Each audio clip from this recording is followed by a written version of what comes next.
It is time for the policy breakdown here on the Fowler Show. America, black leaders have presented President Obama with a clear-cut agenda.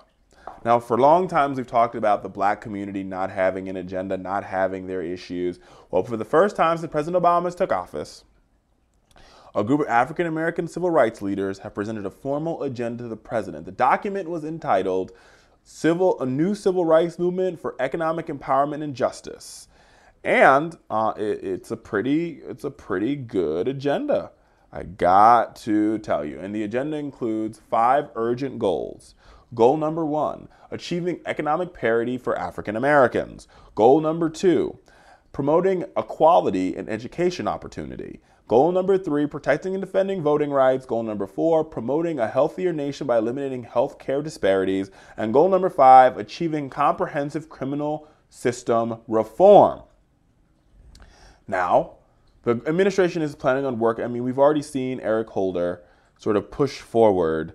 He already sort of pushed forward his first part of that, which is working on eliminating this zero tolerance criminal justice school to prison pipeline thing. And the U.S. continues to be the #1 country in its rate of incarceration with 2.3 million people behind bars, FYI, on that piece. But this agenda is exactly what needs to be done. Now, let's talk about the folks who worked on this agenda. The agenda included the following individuals. Mark Morale was there. Melanie Campbell. Y'all know Melanie. She's been on our show before. Wade Henderson, the Leadership Conference. Lorraine Miller of the NAACP. Patricia Rose of the National Bar Association. Al Sharpton of the National Action Network. Now, this is the first scratch at the black agenda. And, you know, I got to tell you, I think it's a clear step. This is a big step for black America. It's a huge step for black America because for once we've never really had a clear agenda of universal goals that we're all working towards. And I think these goals are the right ones, folks. Number 1, let's go through this. 1, economic parity for African American community, for African Americans. African Americans are, the wealth gap between African Americans and whites are the largest we've seen in 25 years.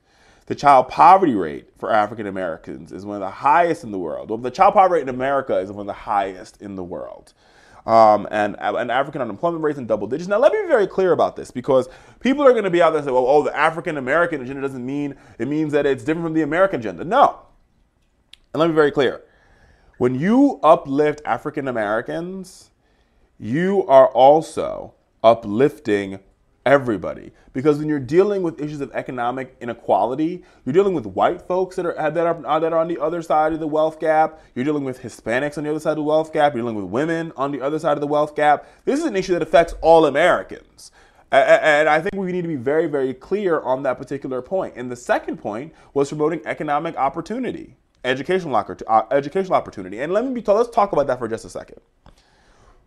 We are not talking about privatization, demonization, and the destroying of our public school systems. That is not how we fix education. How we fix education, folks, wait for it.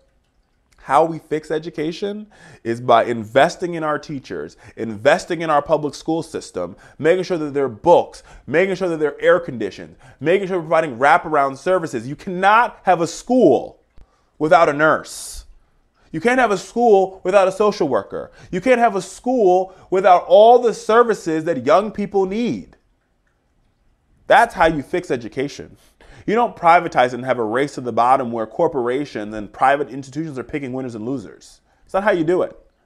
Number 3, defending and protecting voting rights. This is not only for African Americans, it's for African Americans, our senior citizens, and our young people, and our Hispanic folks all across this country who are being blocked from the polls.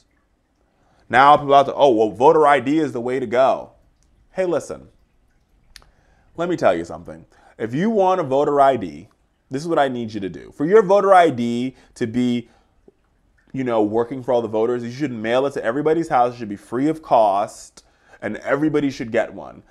That means, but I also feel the place to start is everybody should be registered just automatically.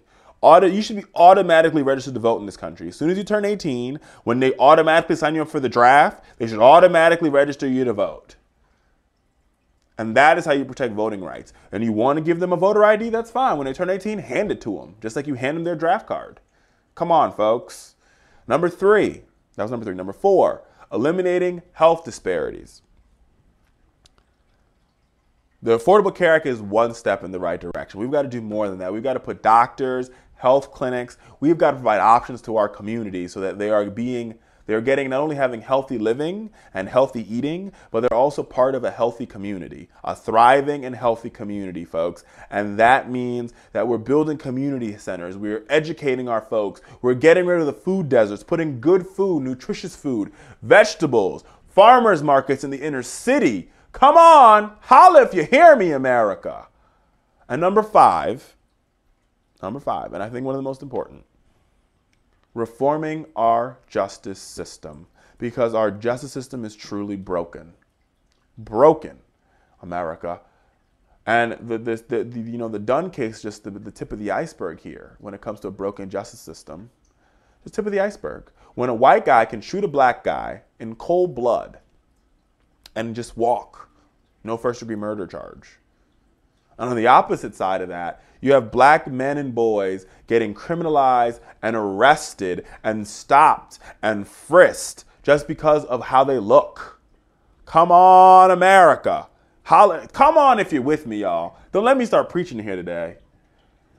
You cannot tell me that our justice system isn't broken when a black man can do nothing in New York City and get stopped and frisked by the police, and a white man can walk out in the state of Florida, shoot a black man directly in the face, and not get first-degree murder. And let me be very clear about our justice system. And like MLK said, and I said this in the show before, and I'll say it again because it's one of those quotes that resonate with me. Injustice anywhere is a threat to justice everywhere. And if we are trampling on a little black boy's justice in Florida, then we're hurting a white Caucasian woman's justice in Pennsylvania, folks. If we want to fix our justice system, we can't fix it just for African Americans. We've got to fix it for everybody because all of our justices are uniquely combined. Come on now. When we get there and we pledge allegiance to the flag, one nation under God, whether you're black, you're white, or Hispanic, your justice is the same. It's one justice because it's one nation. And sadly, folks, we are living in a society in a day and age when our justice is not that. It is almost adversely different because if you're a black man, your justice looks different than a white man. And I'm not sitting here pontificating to you about this because the facts and the proof is in the pudding. And if you don't believe it, go on to the state of Florida. If you don't believe it, go to the state of Texas. If you don't believe it, go on to North Carolina. If you don't believe it, go to South Carolina, where justice is not equal. It's not even separate but equal. It ain't equal. When a black man goes to jail, the scales of justice are turned the opposite direction. They're guilty until proven innocent. But when a white man decides he's going to take out a gun and quote unquote stand his ground, his justice is innocent until proven guilty, even if he admits to shooting the person. This is not the first time we've seen this. It's not the second time we've seen this. It's not the third time we've seen this. I'm not talking about one instances or one-off cases or two-off cases. Our justice system is broken each and every day. It is broken when a kindergartner gets suspended or expelled from school for misbehaving.